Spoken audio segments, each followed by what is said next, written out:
Hello there, everyone. My name is nednednerB, the Schizophrenic. This is episode 2 of a live Q&A with me.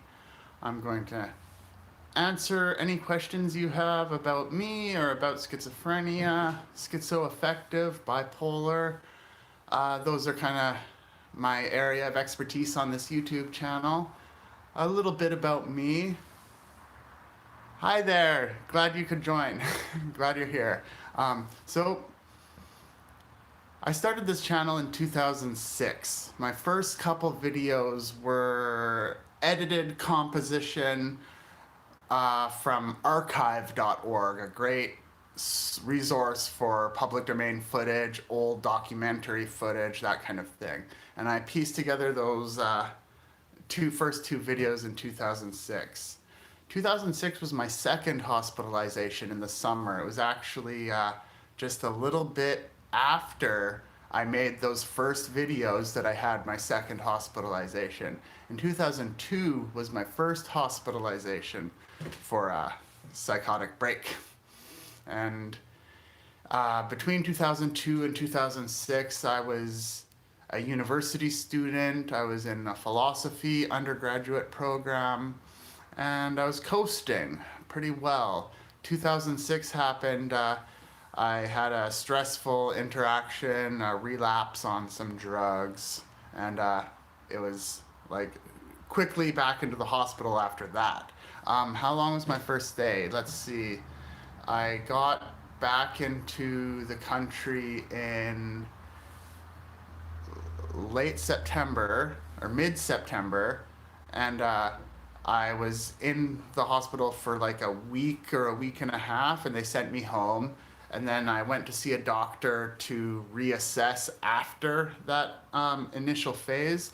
And that doctor quickly sent me back to the psych ward. I brought a book I have with scrambled writings, word salad all over the place, circle writing everywhere, and not a space left on paper, just words everywhere, and not in an orderly fashion.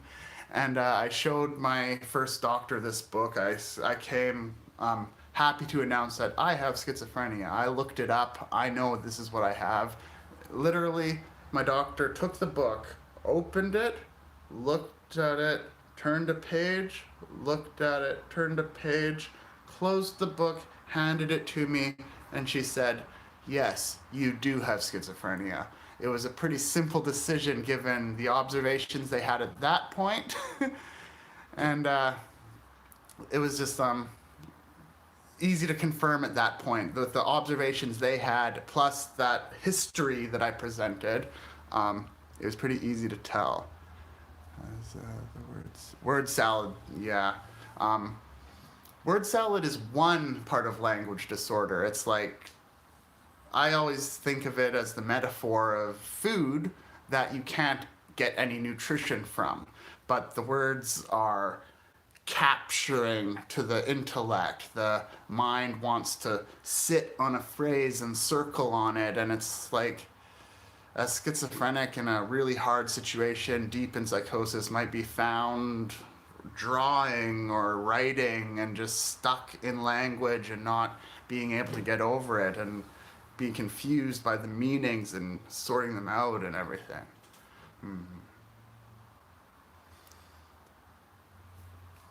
I see 2 people joined in. It might be an early time or late time in the year to be doing a live broadcast. That's okay.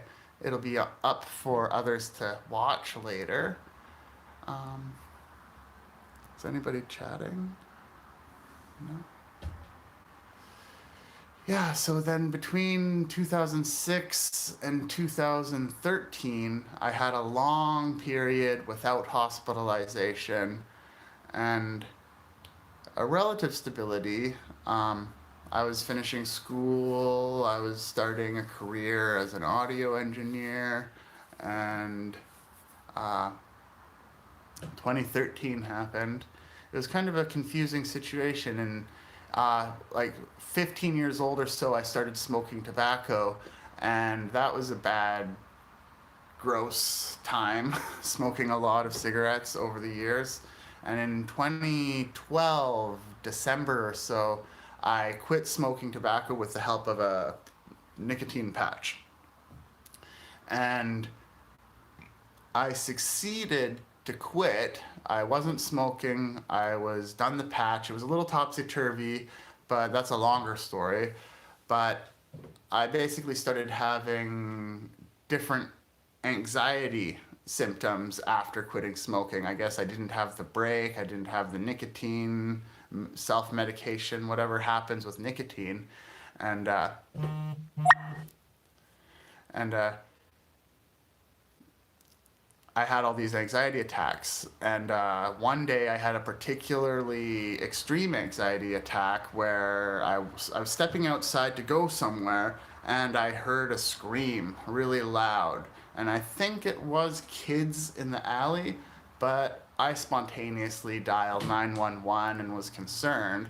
And I let the dispatch person know that, oh, I have schizophrenia and I might have heard something that I don't think is what I actually heard. And they sent some people to look at me, not to worry about, they weren't worried about what I heard, but they were worried about me. And I think the anxiety attack I had and some ignorant doctor's opinion of my situation, they put me in the psych ward and I was in the assessment unit. It was strange. I was having these panic attacks because of nicotine withdrawal and the time after quitting smoking. In the assessment unit at the psych ward, I saw this post on a wall that said, "These hospital grounds are smoke and nicotine free." So I thought there was no nicotine allowed on hospital grounds like that placard said. I went to the desk to ask for a placebo inhaler because I saw other people using inhalers in the general room. They weren't nicotine, I thought, because that's what I had read on the wall. So I asked the nurse for a placebo inhaler. It turns out I was given a real nicotine inhaler, and I started puffing on that pretty hard. I got several refills, and like, I don't know, doctors should have looked this up and seen that high doses of nicotine cause psychosis, but instead they just gave me a non-smoker nicotine because I asked for a placebo inhaler. If you don't know what a word placebo means, it means false. It means not a real thing. It means a fake thing. It means a substitute. It means something like a sugar pill instead of a drug. But I was given a real nicotine inhaler. By the time I found out what they had done to my brain, I was angry and in a rage. I was anxious. I was loud. I was not able to sleep. Guess what the doctor wrote down? Surely psychotic, absolutely psychotic, inoperably psychotic. In BC, they call it an involuntary patient treatment, where I was an involuntary patient even though I went willingly with the nurse and the ambulance to the hospital, even though I wasn't trying to run away, even though I know I have schizophrenia. I was signed as an involuntary patient, and they gave me a lot of nicotine. Oh my gosh. Well, high doses of nicotine can cause psychosis, or at least psychotic symptoms like hallucination, paranoia, insomnia, the typical things that go along with psychosis. Caffeine can do similarly if you do a really high dose of it, like 5 or 6 strong cups of coffee in a sip would be likely to look like psychosis to other people. The person would be bouncing off the wall like that. But nicotine, yeah, gee, so I stopped the inhaler at that point, and then I instantly started going through another withdrawal from nicotine, and that confusion of an anxiety attack to given the wrong dosage of nicotine, um, it was natural that something weird would happen. But I'm pretty sure all the doctors and nurses thought was this weirdo is freaking out. He's psychotic. I'm pretty sure that's all they thought. And uh, I had 2 years after 2013 um, until 2015 when I had another hospitalization in 2015, and that one was a bit different. It was there was a quite a bit of stress, quite a bit of trouble in financial departments. My person I was living with had moved out, and I was kind of alone, and it wasn't the best living situation. But something again happened where I went to the doctor, my usual doctor that I had since 2013 wasn't available to see me at that moment. They were gone for the day or whatever. And I saw another doctor. And afterward, my usual doctor told me that if she had seen me and seen the state I was in, she probably would have acted with a more urgent regard. I was waiting for a bed to open up in a particular clinic or a ward, and and I was waiting for that. I was gonna wait for the weekend and go see the doctor again, but instead I went home. I didn't have an increase in my medicine dosage, which my usual doctor said she would have done. She would have upped the dose right away and tried to put me to sleep for a couple days, and because I wasn't sleeping very well, and um, not getting into that facility promptly, I was having trouble falling asleep and winding down and calming down, and I was being erratic. And a family member took me to the psych ward, or not to the psych ward, to the emergency because they didn't know what to do. My family was consulting themselves, and they didn't know what to do or how to handle it. So they took me to the ER. And I would recommend anyone who's dealing with psychosis to not go to the ER. The ER is equipped to help people with broken bones and heart troubles and lung troubles and that sort of issue. Um, for a psychiatric patient, the psych ward is a good idea, but the ER is not a good idea. The ER is a holding bay for psychiatric patients until they can be delivered to a psych ward. The ER might be appropriate for some cases of mental health instability, but for a psychotic person who's likely to be erratic and uncontrollable, they'll just end up tied to a bed for a whole night. That's what happened to me in 2015. Because I was squirming and I didn't want to be trapped and confined, I wanted solutions at that moment, which they were unable to provide. They tied me, strapped me down to the bed with my arm like this and tied like that. So I couldn't move my arm all night long. And I was asking for help and crying out for help for hours, it felt like to me, just to be released from that position. I would have been comfortable to stay quiet otherwise, but no one came. And then when they let me out in the morning, it was like I woke up and it moved again. That was in 2015. To this day, I can't extend my arm and pull like that like I used to be able to.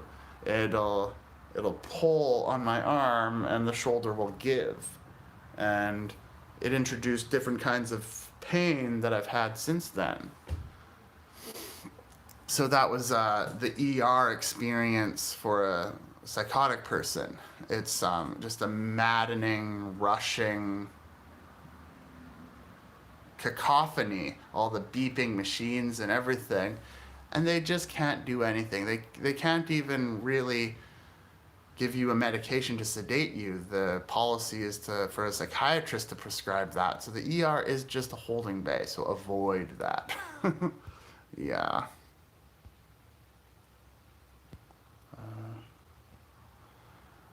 Very bad anxiety. What is something you do to help that?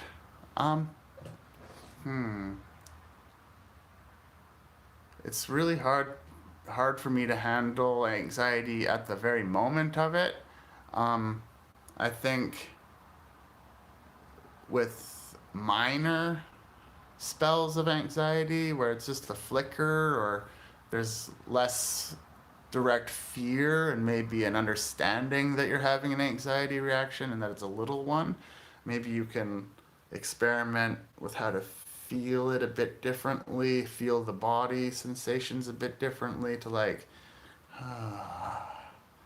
relax into them. And in an urgent moment or a crisis moment, it's going to be too hard to do anything really intentionally or purposefully or slowly. I can't recommend anything about that, but um, with with practice, I think anxiety can be backed out of easier. That one can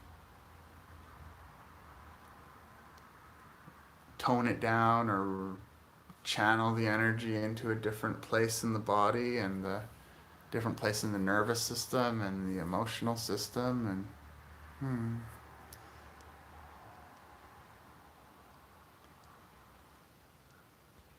who is here? Is there anybody here?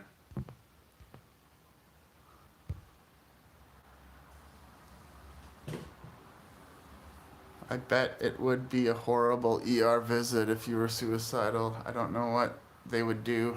It would sound bad. Huh. Yeah, grounding techniques. That's kind of what I meant. Like, the anxiety might be a surge of tension in the throat or like something happening that like putting the awareness in to that spot can kind of let the sensation or block pass through rather than like it grounds to the rest of the body to like oops, sorry about that, like locking your feet on the ground, putting your hands on your knees and feeling stillness while also feeling the motion of the breath and the possibility of the body, the possibility to move and feel the sensation.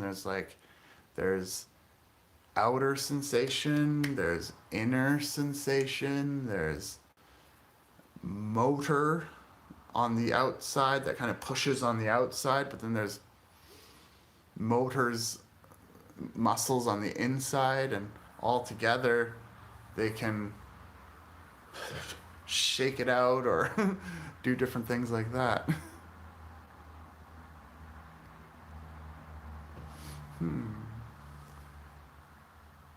So I have 2 viewers, it says.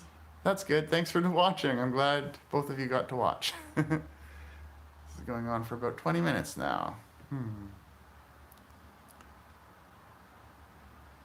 Do either of you have another question at the moment?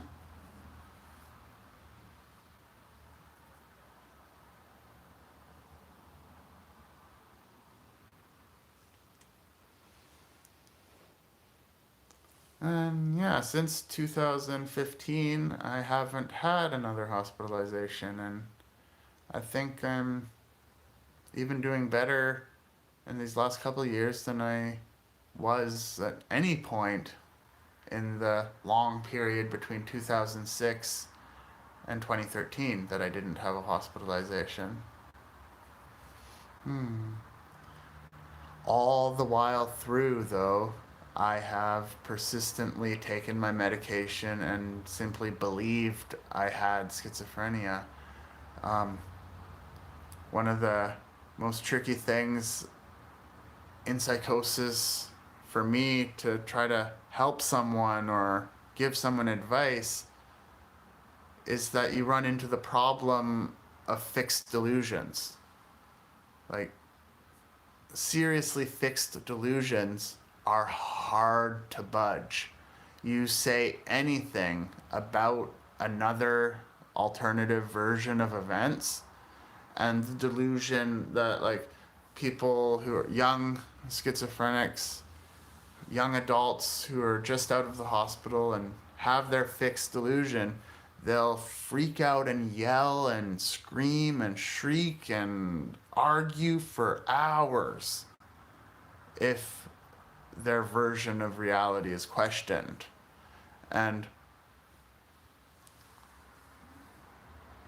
that's tricky. It's like if someone really believes strange things like that they're the most important being in the whole of time and space, and like the world is literally giving them what they deserve, and this is what they believe, this is what they think, and like that's what they really think, and their events in their memory are only confirming that.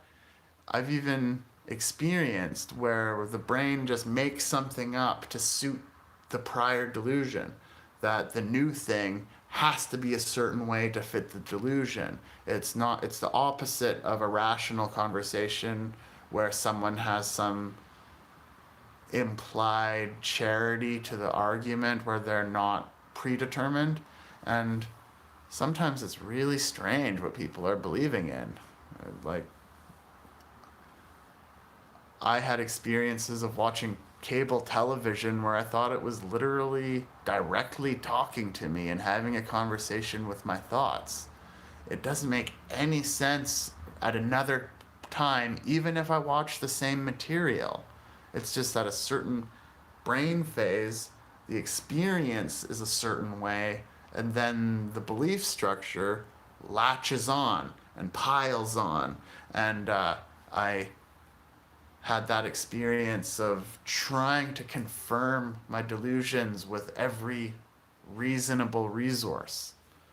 And so if someone can come to accept something about themselves being sick or in need of some help, that can go a long way to calming down, to asking questions, to thinking things from another perspective. Uh, hmm.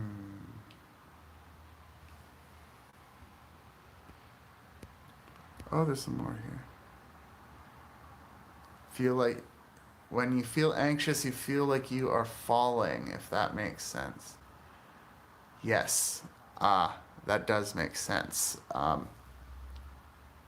Sometimes, oh, out of, sometimes I have falling out in the pit of my belly and base of my spine where I kind of I feel like I've fallen, and I, of course, I land where I am, but I do feel like gravity's out of place or in a suddenly different place and suddenly different force. um, so yeah, what what do you, can you describe that sense of feeling of like falling a bit more? Can you describe another? Do you have another way? Ah, LFM, hello. Just wanted to say that I'm so glad your channel exists from another schizophrenic. Hello, LFM. Thank you for tuning in and watching. Do you have any questions? Feel free to ask. This is a live Q&A. There's some other question here, maybe. The hardest part is accepting something is wrong with you. Definitely agree. That's just what I was getting at for sure. Hmm.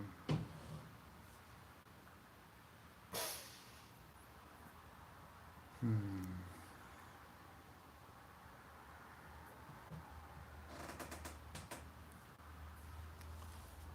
Is this just the top chat? Maybe I'm not seeing all of it. All messages are visible.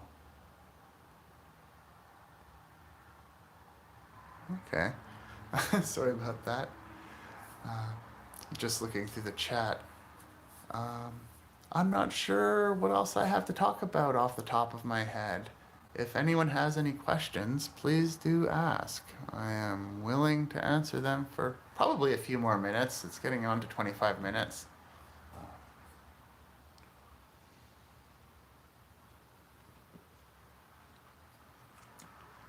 I'm drinking kombucha. I was overdoing caffeine, drinking too much coffee, drinking 1 cup of coffee in the morning, another cup of coffee at lunch, another cup of coffee after lunch, and another cup of coffee before I get somewhere after getting off the bus, and another coffee at night when I work doing some paperwork with my friend, and so much coffee, and I was getting jittery with the caffeine, and kombucha is fermented tea, and it has caffeine in it usually, and I definitely have enjoyed the more gentle arc of the more complex theobroma profile of tea compared to the spiky caffeine of coffee, and I am sleeping better, and I am also avoiding the somnolence that my medication can induce, where I do feel like sleeping half the day, even if I sleep a full night's sleep. So, kombucha might be a good thing to you if you drink too much coffee. Like, essentially, if you don't drink too much coffee, I wouldn't start downing bottle after bottle of kombucha. That isn't advisable.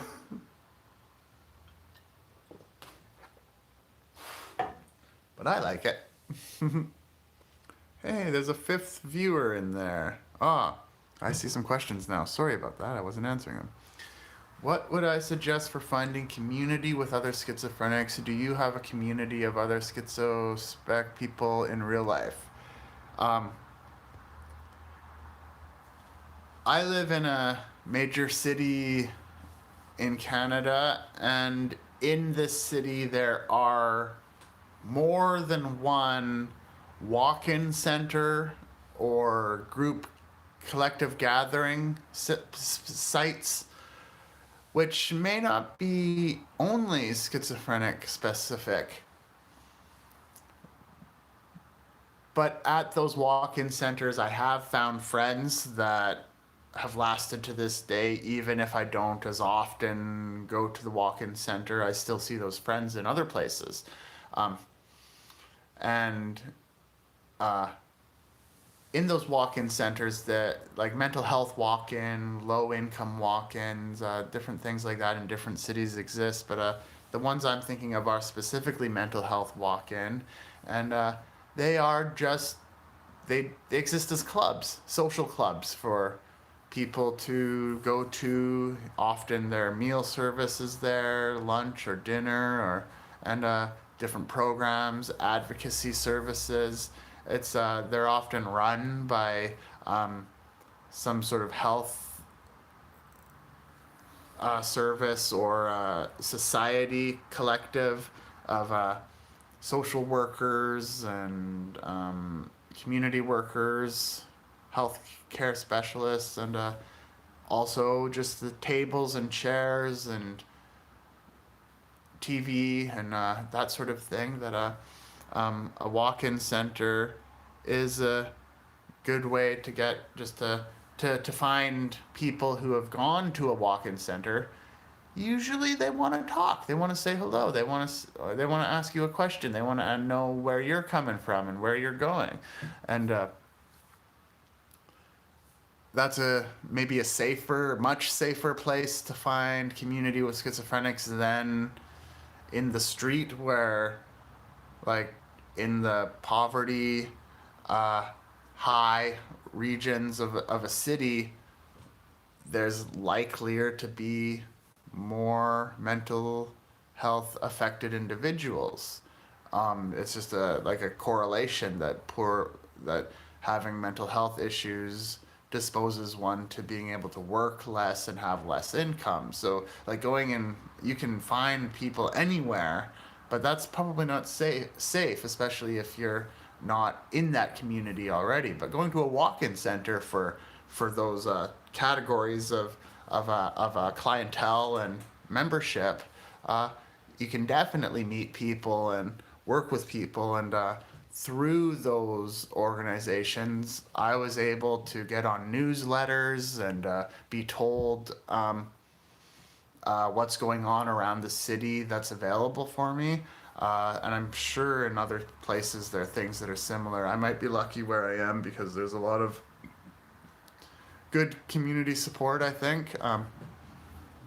Every the the hospital system and the whole psychiatric system leaves a lot to be desired, but in the community centers and walk-in centers, I think there are a lot of people that are very helpful and very kind and very understanding and helpful. They want to do a lot for people.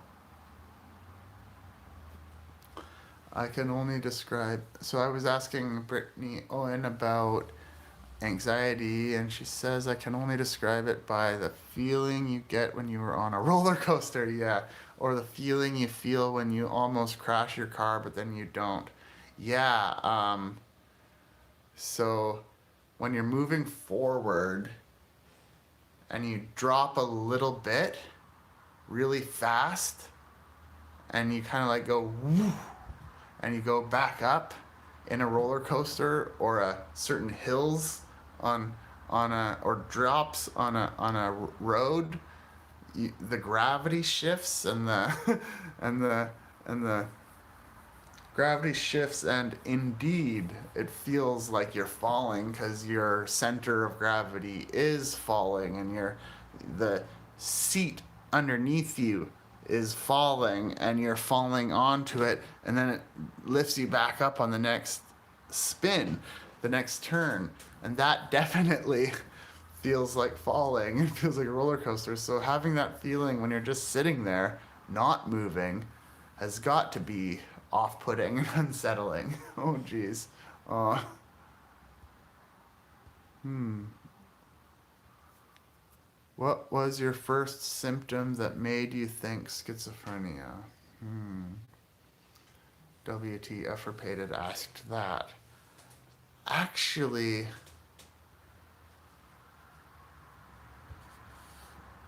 I think it was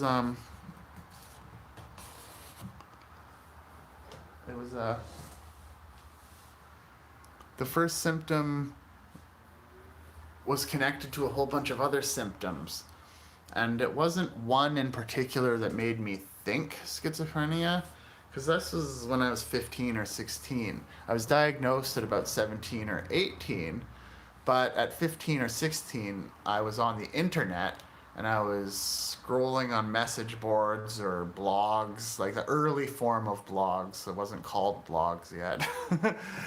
But I was on a community board or something where people were writing their own thoughts, their own perspectives of their own experiences. And I was reading, and I stumbled across people describing their own experiences in the context of the term schizophrenia. And they described their experiences. They said, this is what schizophrenia is to me. And I read it. I said, oh, this is all me.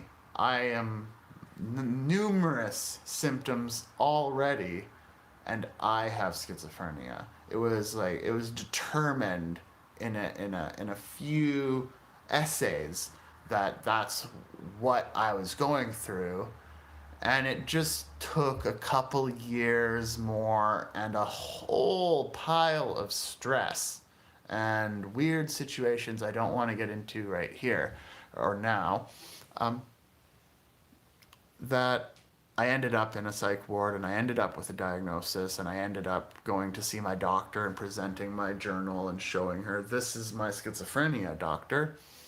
And after that, I, like between 15 and 17, when that process was going on, I did learn more about schizophrenia in, but it wasn't scholarly. I wasn't in a school. I wasn't talking to a doctor. I was just reading about it. So there was definitely perhaps some idea of the situation that I had that might not be universal. Like, different schizophrenics are unlike me as well. Not everyone is just like me, even though lots of people do relate. Some people don't relate to the situation. That's just different for everyone. Different brains, different other patterns of thought. Like, I used to think just simply being compassionate was a schizophrenic symptom. That there are like empathy scores and other sorts of things like that schizophrenics are higher, and psychopaths are low on the empathy score. They are serial killers. Psychotic people are high on empathy scores. So it's like, are schizophrenics more compassionate and kind? Not universally, but maybe there's leanings in the group towards those kinds of numbers. That they, like the talks of empathy scores, the the ability to connect emotionally, even if it might be confused and disordered during a psychotic break. At other times, maybe the person is more intuitive and empathic. So um, I can say that. Your art is absolutely wonderful.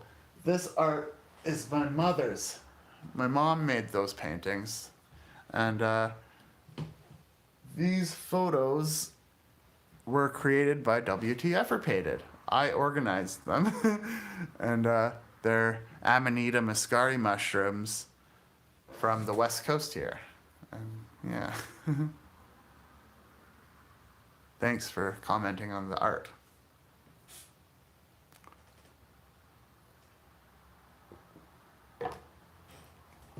Let's see, is there... Okay, thanks for tuning in, everyone. I'll see if there are any more questions soon. I can answer another question, maybe. I'll go aim for around 40 minutes or so. I think I'm about done this talk. Thanks for tuning in, everyone. Thanks for listening.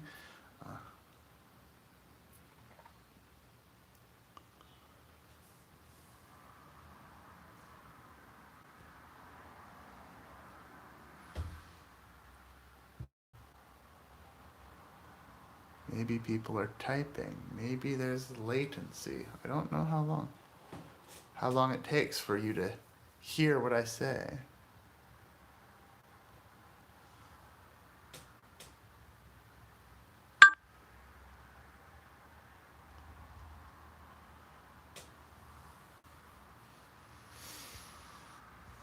Well, everyone, thanks for tuning in. I think I'm going to sign off, so have a good one. Yeah. Anyone who's watching now or in the future, if you have $1 a month to support my Patreon page, patreon.com/nednednerB. If you support me with $1 a month, anyone who's watching now or later, because it's going to go on my channel and everyone can watch it after this. If you got this far and you're still paying attention, if you have $1 a month, if you do, if you don't, no problem. But if you do, head over to patreon.com/nednednerb. You can support me. If enough people were to support me, I would be quite enabled to keep producing this content. So that would be the trade-off. Thanks, everyone. Have a good day.